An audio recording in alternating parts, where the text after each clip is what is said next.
అందరికీ నమస్కారం. నా పేరు ఎస్ సంసోన్. నేను శ్రీ వెంకటేశ్వర డిగ్రీ కళాశాలలో ఆంధ్ర ఉపన్యాసకులుగా పనిచేయుచున్నాను. ఏపిలేటెడ్ యూనివర్సిటీ ఆదికవి నన్నయ్య, రాజమండ్రి. ఆన్లైన్ క్లాసుల్లో భాగంగా ఈరోజు 4th సెమిస్టర్ సెకండ్ డిగ్రీ విద్యార్థులకు 4th సెమిస్టర్ నుంచి సెకండ్ డిగ్రీ విద్యార్థులకు లీడర్షిప్ ఎడ్యుకేషన్, నాయకత్వ విద్య అనే సబ్జెక్ట్ నుంచి థర్డ్ యూనిట్లో ఫస్ట్ క్వశ్చన్, సమాచారమును నిర్వచించి సమాచారం యొక్క లక్షణాలను తెలపండి, లేదా కమ్యూనికేషన్ అనగానేమి, కమ్యూనికేషన్ విధానమును తెలపండి.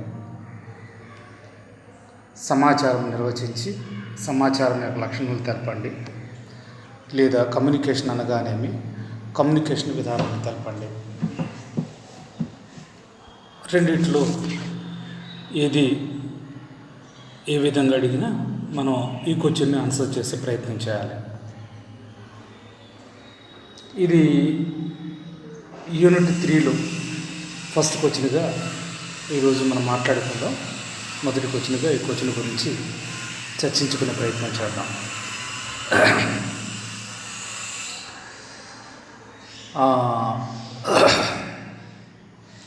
ఈ ఇన్ఫర్మేషన్ టెక్నాలజీ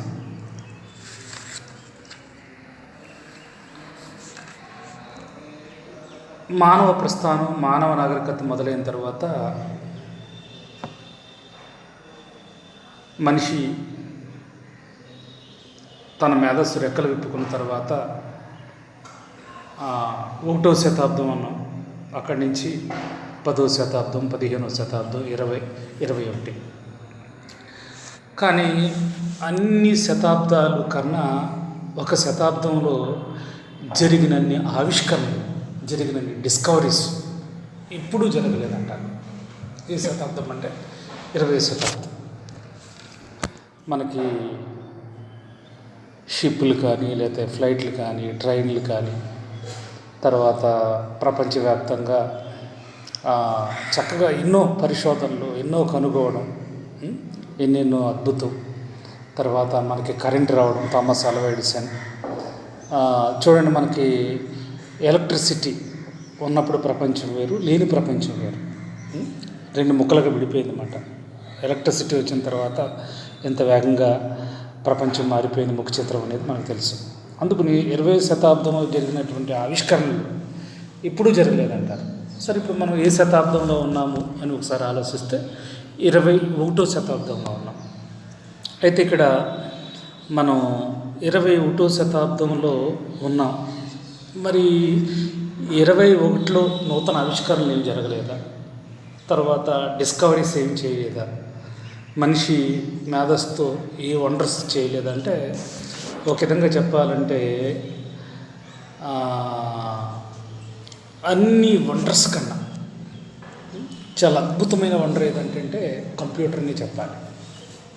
ఎందుకంటే చూడండి, మనం ఇవాళ కంప్యూటర్ వచ్చిన తర్వాత మొత్తం విశ్వాన్ని, ప్రపంచాన్ని, ప్రపంచ విజ్ఞానాన్ని అంతా చిన్న డబ్బాలో బంధించినట్టుగా ఇవాళ వాళ్ళ గూగుల్ సెర్చ్కి వెళ్ళి మనం సెర్చ్ చేస్తే మనకు కావాల్సిన ఇన్ఫర్మేషన్ క్షణాల్లో టన్నుల కొద్దీ మనకు వస్తుంది.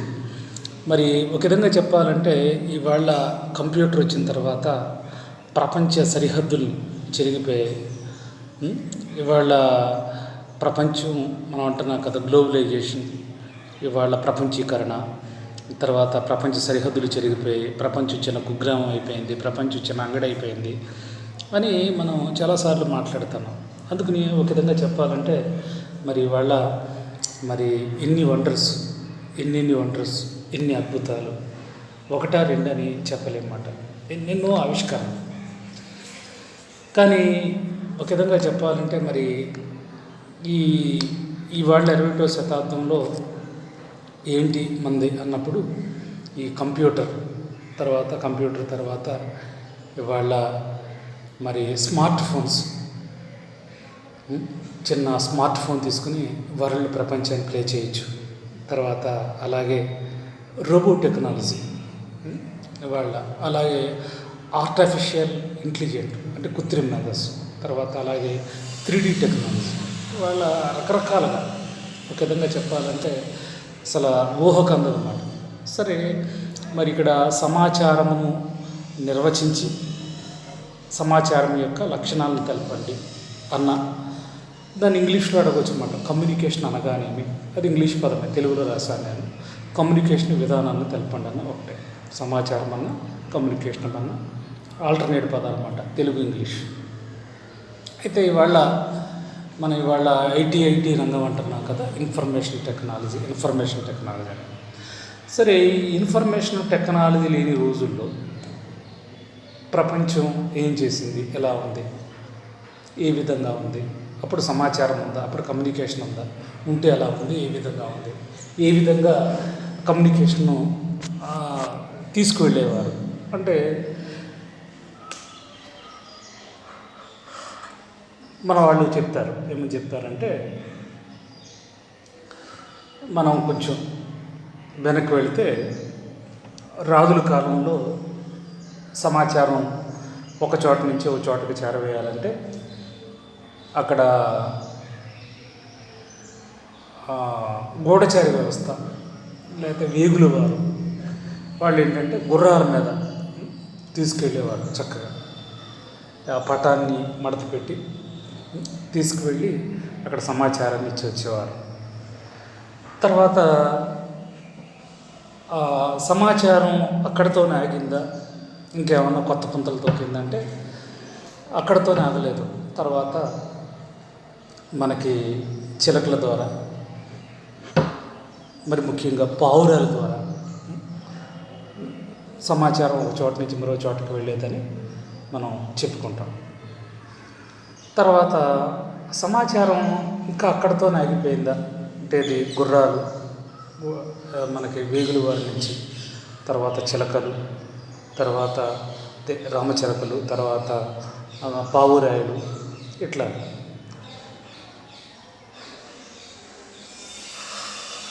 ఈ సమాచార విప్లవంలో వచ్చినటువంటిది ఏంటంటే పోస్టల్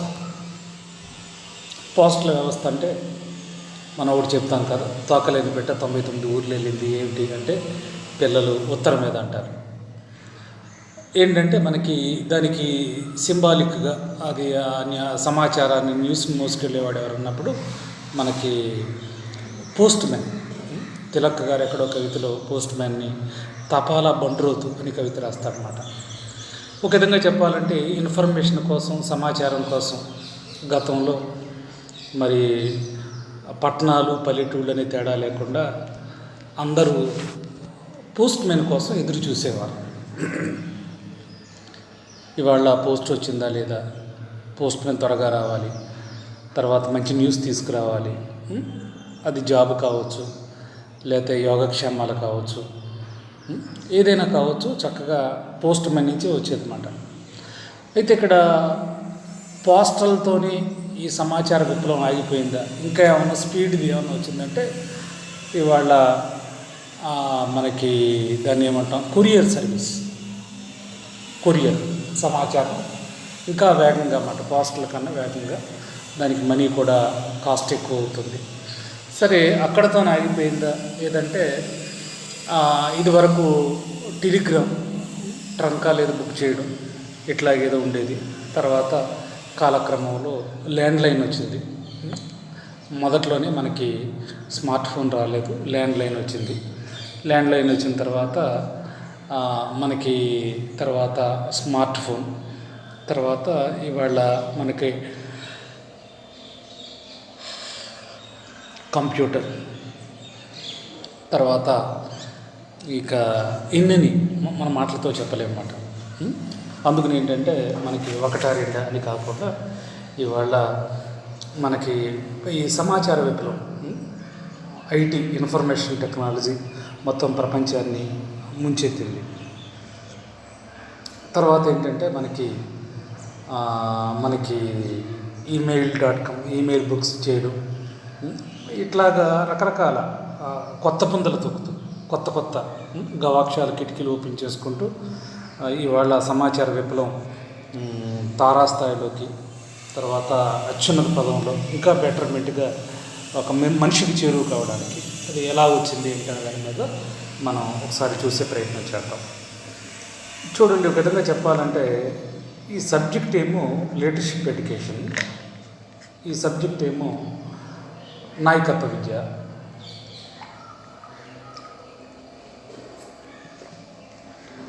ఈ సబ్జెక్టు లీడర్షిప్ ఎడ్యుకేషన్ నాయకత్వ విద్య అయినప్పుడు సమాచారానికి కమ్యూనికేషన్కి సంబంధం ఏంటి అని విద్యార్థులకు డౌట్ రావచ్చు. ఒకటేంటంటే ఆల్రెడీగా మీకు మొదట్లోనే చెప్పాను. ఏమని చెప్పానంటే లీడర్షిప్ ఎడ్యుకేషన్కి ముందు ఒక పదాన్ని తగిలించి, అంటే ఫైనాన్షియల్ లీడర్షిప్ ఎడ్యుకేషన్, ఆర్థికపరమైన నాయకత్వ విద్య. ఇది ఫస్ట్ నుంచి లాస్ట్ దాకా ఆ జోనర్లో వెళుతుందన్నమాట ఈ సబ్జెక్టు. అంటే లీడర్షిప్లో ఇది ఒక అంతర్భాగం అన్నమాట, ఫైనాన్షియల్ లీడర్షిప్ ఎడ్యుకేషన్.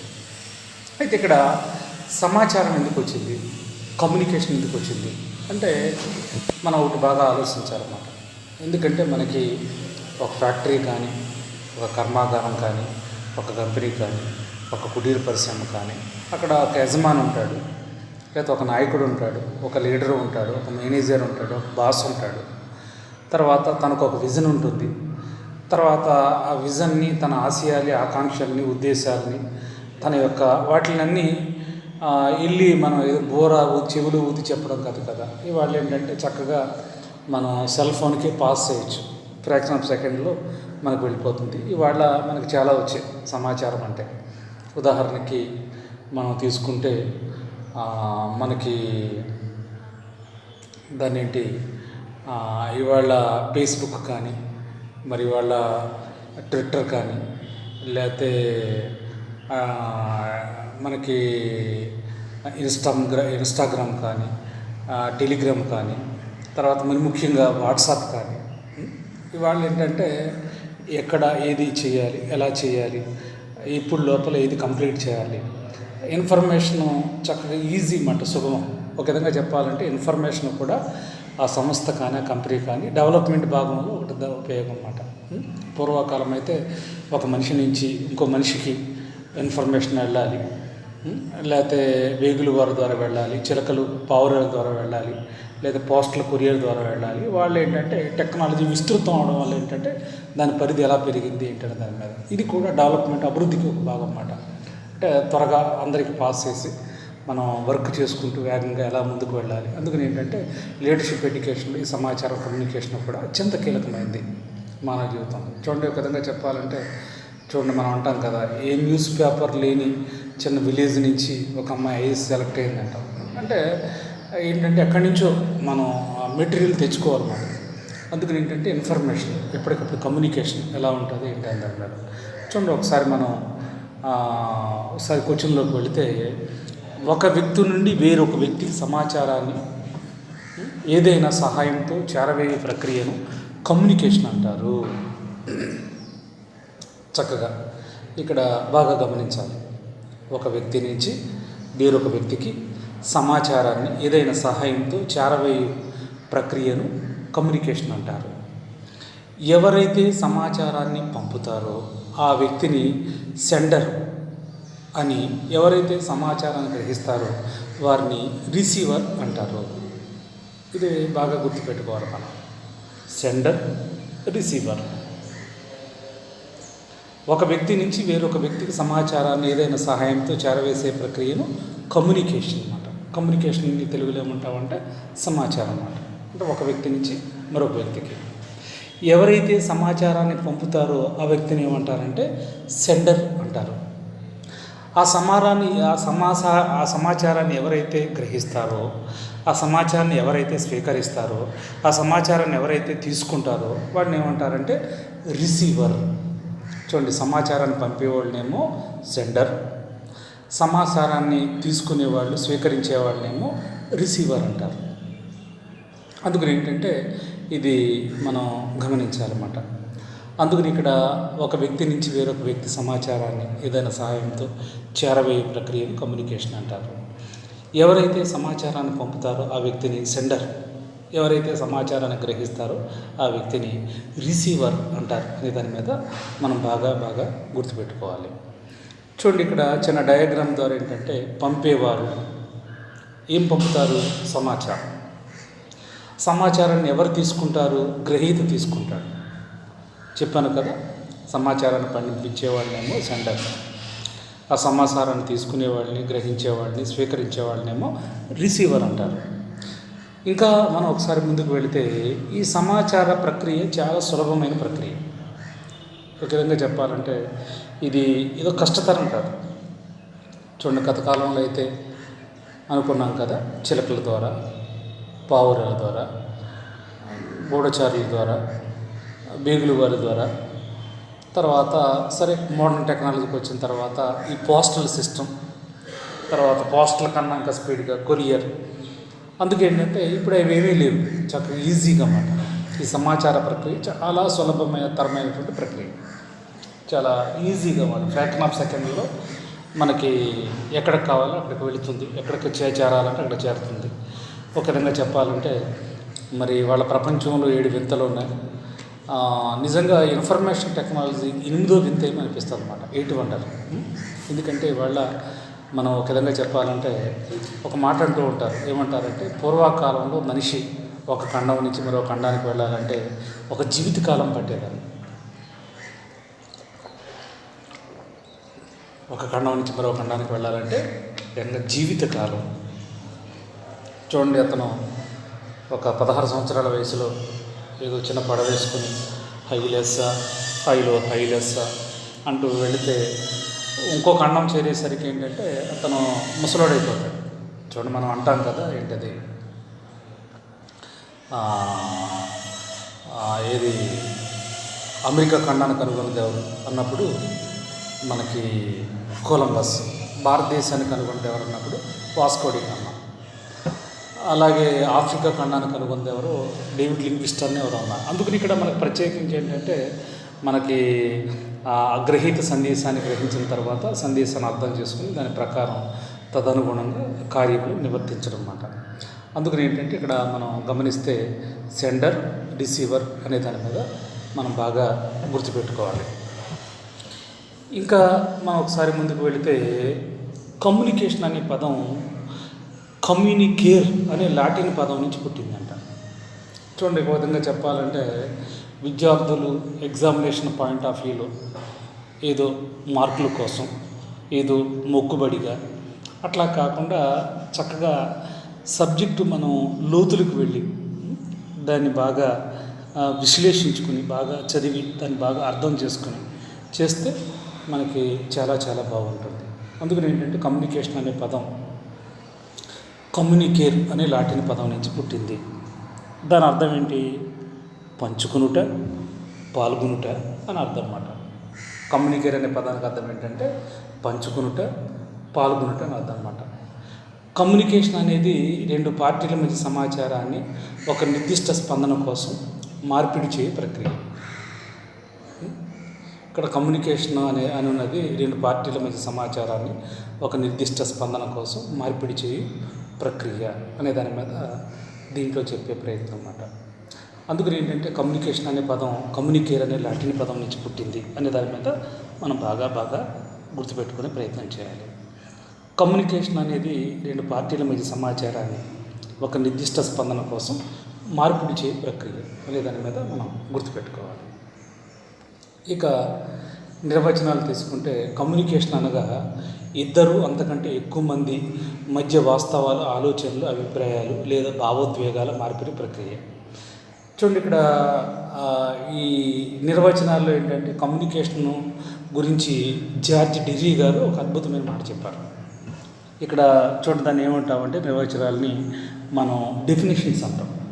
నిర్వచనాలను ఏమంటామంటే డెఫినేషన్స్.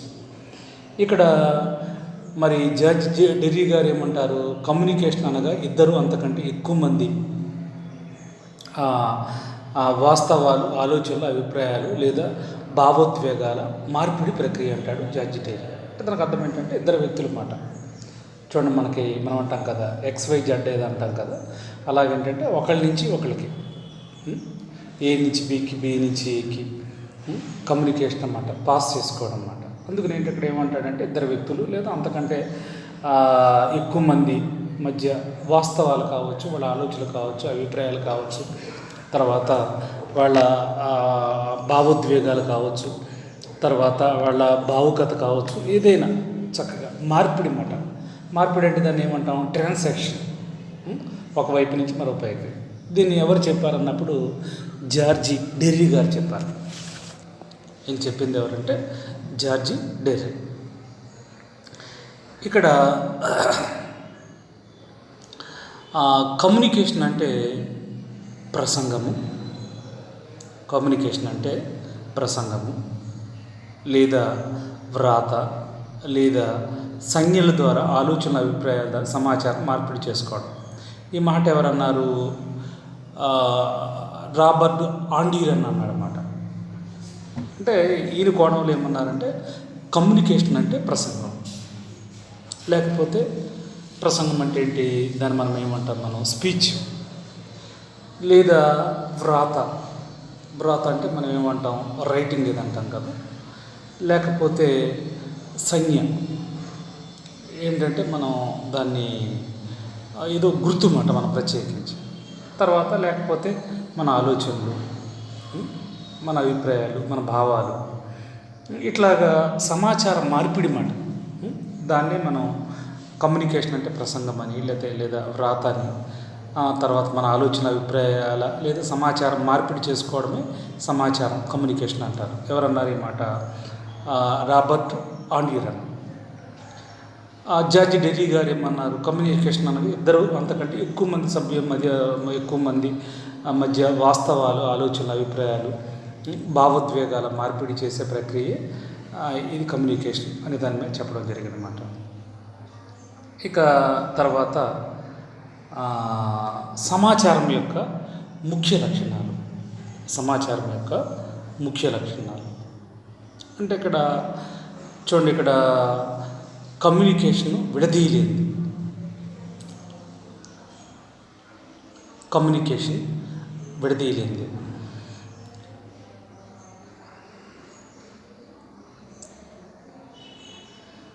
ఇక్కడ కమ్యూనికేషన్ అనేది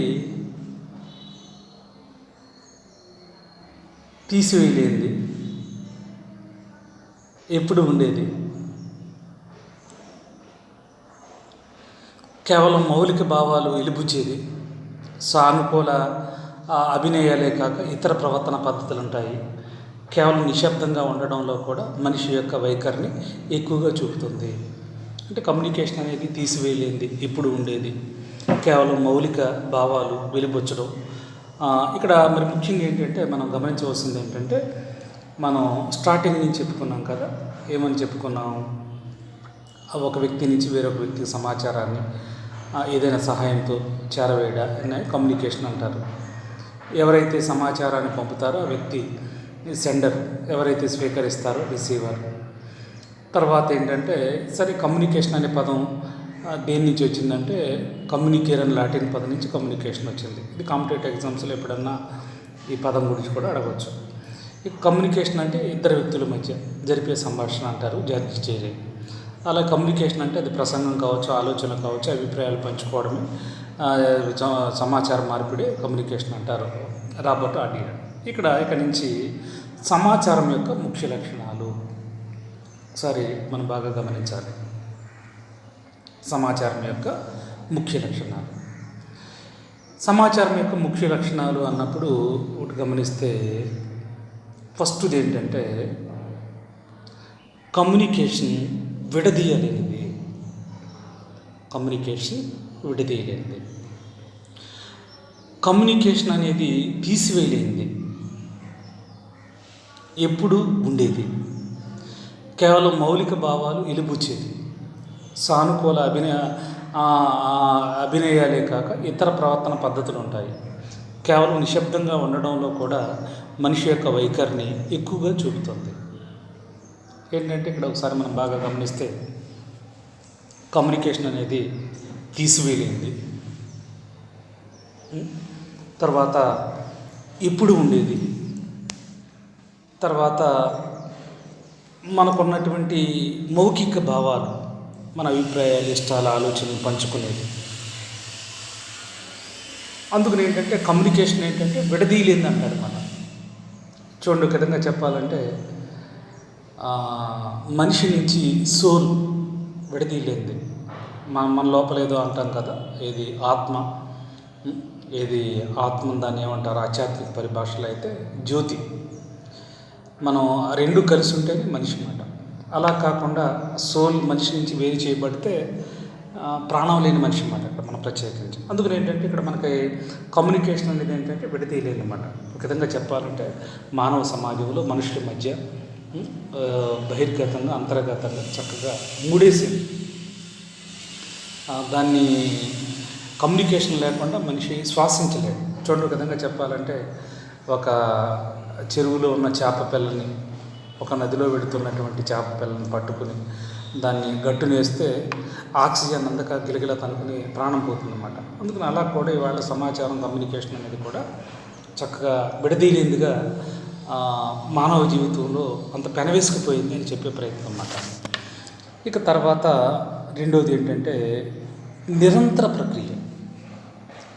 ఏ ప్రక్రియ ఇది? నిరంతర ప్రక్రియ. ఇది ఒక కళ కాదు. కళను ఇంగ్లీష్లో ఏమంటారంటే ఆర్ట్.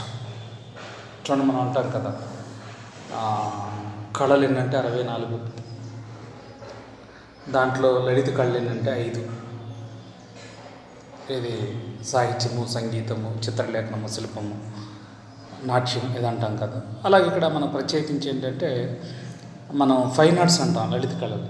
ఇక్కడ నిరంతర ప్రక్రియలు ఏం చెప్తాడంటే ఇది కళ కాదు, అంటే ఇది ఆర్ట్ కాదు. మరి ఏంటి అన్నప్పుడు ఇది ఒక సందర్భానికి మాత్రమే చెందింది కాదు. అంటే ఒక విధంగా చెప్పాలంటే మనం ఉచ్ఛ్వాస నిశ్వాస ఊపిరి తీసుకుంటున్నాం, ఊపిరి వదులుతున్నాం, ఊపిరి తీసుకుంటున్నాం, గాలి బయటకు పంపుతున్నాం, మళ్ళీ గాలి తీసుకుంటున్నాం. ఆక్సిజన్ అన్నమాట, ఒక ప్రాసెస్ అన్నమాట ప్రత్యేకించి. అందుకని ఏంటంటే ఇది కళ కాదు అంటాడనమాట. ఏం కాదు, కళ కాదు. మరి ఏంటి అన్నప్పుడు ఒక సందర్భానికి చెందింది మాత్రమే కాదు. ఒక విధంగా చెప్పాలంటే మనం అంటాం కదా సార్వజనీయంగా ఇది ఒక నిరంతర ప్రాసెస్, ఒక నిరంతర ప్రక్రియ. తర్వాత దీనికి అనేక సందర్భాలు ఉంటాయి, అనేక చర్యలు ఉంటాయి. తర్వాత అంతర్ సందర్భంగా ఒకదానిపై ఆధారపడేటట్లు ఉంటుంది. అందుకు నాకు అర్థం ఏంటంటే ఇది ఒక నిరంతర ప్రక్రియ అన్నమాట. చూడండి, మనం ఏమంటాం, చూడండి కొండల మీద నుంచి జలపాతాలు పడుతూ ఉంటాయి అన్నమాట, ఫ్లోస్. అందుకని ఏమంటాడంటే ఇది ఒక ఆర్ట్ కాదు, లేదా ఇది ఒక శాస్త్రం కాదు, ఇది ఒక కళ కాదు. ఇదేంటంటే చక్కగా ఇది ఒక సందర్భానికి చెందింది కాదు. ఏంటంటే ఇది ఒక నిరంతర ప్రక్రియ. చూడండి, మనం గాలి తీసుకుని ఎలా వదులుతున్నాము, ఊపిరి తీసుకుని ఎలా వదులుతున్నాము. ఏంటంటే ఆ చక్రం ఎప్పుడు తిరుగుతూ ఉంటుందన్నమాట మానవ సమాజంలో. ఏంటంటే అది ఇప్పుడు నిరంతరం అలా. అందుకని ఇది అనేక సందర్భాలు కావచ్చు, అనేక చర్యలు కావచ్చు, అంతర్స్వతంత్రంగా మనుషులు ముడేసి ఒక నిరంతర ప్రక్రియ ఏంటంటే ఈ సమాచారం అన్నమాట, ఈ కమ్యూనికేషన్. అందుకని ఇక్కడ ఏమంటాడంటే ఇది కేవలం ఆర్ట్ కాదు, ఇది కేవలం ఏదో కళ కాదు. ఇది మనం ఒక పెయింటింగ్ లాగో, లేకపోతే ఓ చిత్రకళలాగో, లేకపోతే ఓ సంగీతం లాగో ఏంటంటే అది ఒక నిరంతరం మాట ప్రత్యేకించి. అది ఒక నిరంతరమైనటువంటి ప్రాసెస్. బంతి అలా తిరుగుతూ ఉంటుంది అన్నమాట, ఆ చక్రం అలా తిరుగుతూ ఉంటుంది. అందుకని ఏంటంటే దాన్ని మనం చట్రాల్లో కొలవలేము, చట్రాల్లో బంధించలేము. అందుకని ఏంటంటే మన సందర్భాలు, చర్యలు, తర్వాత మన ఇష్టాలు, అభిరుచులు, అభిప్రాయాలు, తర్వాత మన అంతర్సూత్రాలు ఒకదానిపై ఒకటి ఆధారపడి ఉంటుంది అన్నమాట. అందుకని ఏంటంటే ఈ కమ్యూనికేషన్ అనేది లేదా సమాచారం అనేది బంతిలాగా నిరంతరం చక్రంలో తిరుగుతూనే ఉంటుంది. ఇది మనిషికి చాలా అవసరం, మనిషికి చాలా విలువైంది అంటాడనమాట.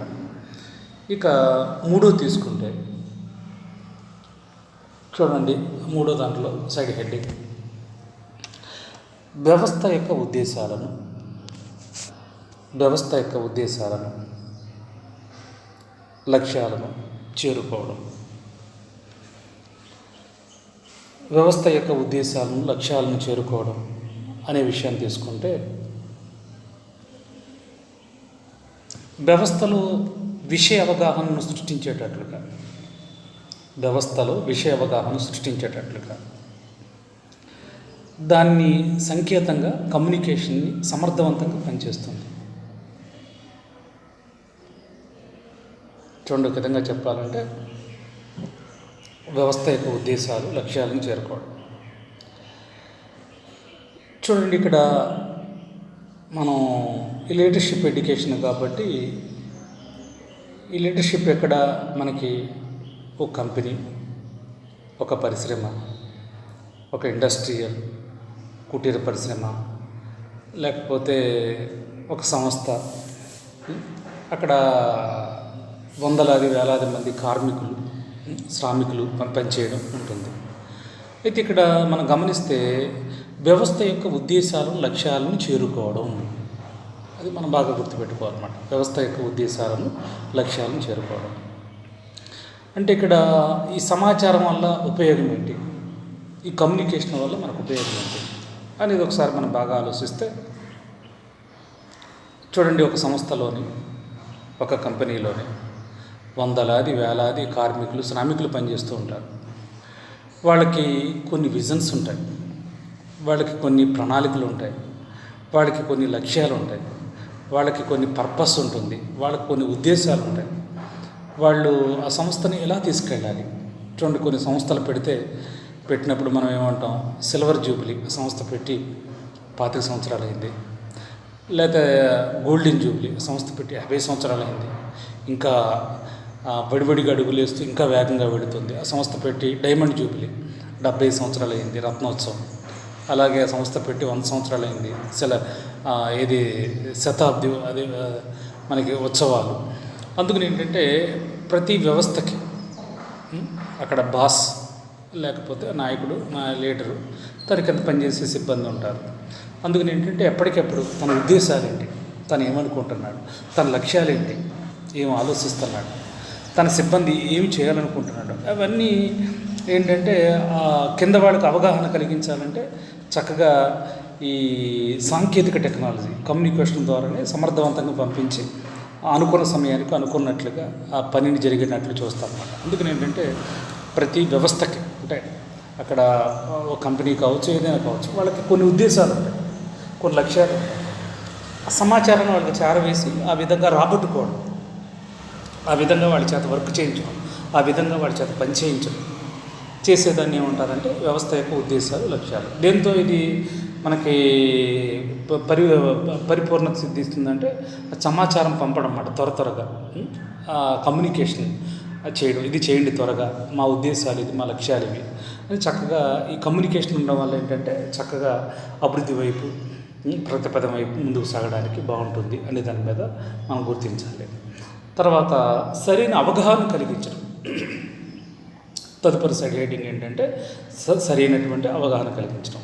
ఏంటి సరైన అవగాహన అంటే, ప్రస్తుతం అనేక రకములైన సమాచార వ్యవస్థలు ఉన్నాయి. దాని ప్రధాన ఉద్దేశం ఏంటంటే సమాచారవేత్తలకు సరైన అవగాహన అందించడం. ఇందుకోసం సమాచార సందేశాలు స్పష్టంగా, సరళంగా ఉండాలి.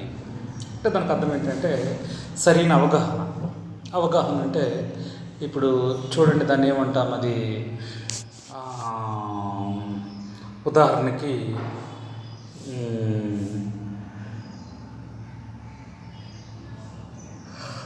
కవులు కవిత్వం రాసేటప్పుడు 3 పాకాల్లో రాస్తారంట.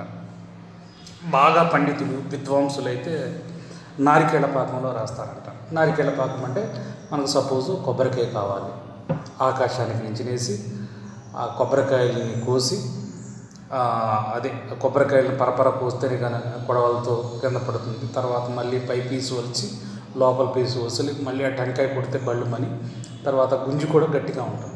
అందుకని ఏంటంటే దాన్ని ఏమంటారంటే నారికేళ పాకం. అది పండితులకు మాత్రమే అర్థమవుతుందంట. డిక్షనరీలు పెట్టుకు చూడాలి, ఆ పదకోశుడు, నిఘంటువులు. అలా కాకుండా ఇంకా దానికన్నా బాగా అర్థమయ్యేది ఏదంటే కదలీపాకం అంటారు. కదలీపాకం అంటే అరటిపండు అంటే ఏంటంటే చక్కగా ఒలుచుకొని గుడుకుని మింగేది. తర్వాత అరటిపండు కన్నా ఇంకా ఈజీగా ఏంటంటే ఇంకా అరటిపండు అయితే ఒలుచుకోవాలి. ద్రాక్షపాకం అంటే మనం చక్కగా హాట్ వాటర్లో కడుక్కొని గుట్టుకుని మింగేయడం అనమాట. అందుకని ఏంటంటే ఇక్కడ సరైన అవగాహన కలిగించమంటే ప్రస్తుతం అనేక రకములైనటువంటి సమాచార వ్యవస్థలు ఉంటాయి. కానీ దాని ప్రధాన ఉద్దేశం ఏంటంటే సమాచారం ఇతరులకు సరైన అవగాహనతో అందించాలి. మంచి ఉద్దేశంతో అన్నమాట సరైన అవగాహన అంటే. తర్వాత సమాచార సందేశములు స్పష్టంగా సరళంగా ఉండాలి. సమాచారాలు ఎప్పుడు ఎలా ఉండాలంటే స్పష్టంగా ఉండాలి, సరళంగా ఉండాలి, క్లుప్తంగా ఉండాలి, అర్థమయ్యేటట్లు ఉండాలి, తేట తెలుగులో ఉండాలి. తర్వాత అవతల వాడు కన్ఫ్యూజ్ కాకూడదు, ఈజీగా ఉండాలన్నమాట. అప్పుడే చక్కగా అలర్ట్ అవుతారు, అర్థం చేసుకుంటారు. చక్కగా మనకి సమాచారం త్వరగా అందుతుంది. చక్కగా వాళ్ళకి బాగా మోటివేట్ చేసినట్టుగా ఉంటుందన్నమాట. తర్వాత 5వది ఏంటంటే విశ్వవ్యాప్తం అంటాడనమాట. ఏమంటాడు?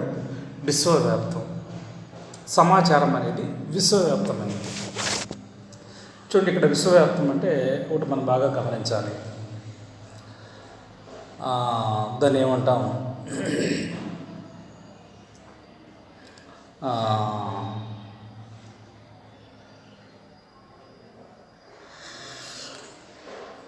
మౌనమే నీ భాష ఓ మూగ మనస. మౌనమే నీ భాష ఓ మూగ మనసు. ఏదో పాట ఉంటుంది మనకి, మంగళపల్లి బాలమురళీకృష్ణ గారు ఎవరో పాడింది, మౌనమే నీ భాష ఓ మూగ మనసు. ఇక్కడ ఒకసారి మనం గమనిస్తే సమాచారం అనేది, కమ్యూనికేషన్ అనేది విశ్వవ్యాప్తం అంటున్నాడు. చాలా అద్భుతమైన మాట అన్నమాట. నేను అనుకుంటున్నాను ఈ కమ్యూనికేషన్, సమాచారం అనేది సకల చరాచర జగత్తులో కేవలం ఒక మనిషికే కాదు, ప్రతి ప్రాణికి కూడా ఉంటుందేమో నేచర్లో. సార్ అది ఎలాగా సాధ్యం ఏదంటే ఒకసారి మనం ఆలోచిస్తే చూడండి, కొండలు బండలు ఉంటాయి, నిశ్శబ్దంగా ఉంటాయి, మౌనంగా ఉంటాయి. చూడండి, ఎవరన్నా ఏదన్నా అడిగితే మాట్లాడరు, మౌనంగా ఉంటారు. మౌనం అర్ధంగీకారం అంటారన్నమాట. అంటే మౌనంగా ఉన్నాడంటే ఇష్టపడుతున్నట్టు అన్నమాట. అలాగే మౌనమే నీ భాష ఓ మూగ మనసు అంటే చూడండి, కొండలు మౌనంగా ఉండి తను ఎక్స్ప్రెస్ చేసే ప్రయత్నం చేస్తాయన్నమాట. సైలెంట్గా ఉండాలి దాని మీద, దానికి కూడా భాష ఉందంటారు. అలాగే తర్వాత ఏంటంటే మనకి ఒక నది దగ్గరికి వెళ్ళి కూర్చున్నాం అనుకోండి, ఓ టేప్ రికార్డర్ పట్టుకొని లేదా రికార్డింగ్, వెంటనే ఆ నది దగ్గర జలరాగాలు వెళుతూ ఉంటాయి, అదే ప్రవాహంలో రాగాలు వినిపిస్తాయి, జలరాగాలు. అందుకని నదికి కూడా ఒక భాష ఉందంటారు అన్నమాట. కొండలకి, గుట్టలకి, మెట్టలకి, పర్వతాలకి ఎలాగైతే మౌనం భాష, నదికి కూడా భాష ఉంది. దాని పేరు ఏంటంటే జలరాగం. అలాగే మనం ఎప్పుడన్నా ఒకసారి గమనిస్తే చెట్లు గుబురుగా ఉంటాయి. చూడండి, వనభోజనాలు గట్ట వెళ్తూ ఉంటారు కదా, చెట్లు ఎక్కడైతే గుబురుగా ఉంటాయి అక్కడికి చెట్లు గాలికి ఊగుతూ రాపిడిలో అటు ఇటు మనకేదో గుసగుసల శబ్దం చేసినట్టు ఉంటుంది అన్నమాట, పావురాలు వదలాగా ఒకసారి మనం రికార్డింగ్ చేస్తాం. అందుకని ఏంటంటే వాటికి కూడా భాష ఉందేమో అనిపిస్తుంది అన్నమాట. అందుకని ఈ చెట్లు కానీ, లేకపోతే పక్షులు కానీ, లేకపోతే జంతువులు కానీ, అట్లాగే చరాచర జగత్తులో ప్రతి దానికి ఏంటంటే ఓ ఇన్ఫర్మేషన్, కమ్యూనికేషన్, ఒక ఐడెంటిఫికేషన్. తర్వాత ఏంటంటే చక్కగా ఆ సమాచారం షార్ప్గా వెళ్ళడం. అందుకని ఏంటంటే ఇది విశ్వవ్యాప్తమైంది అన్నమాట.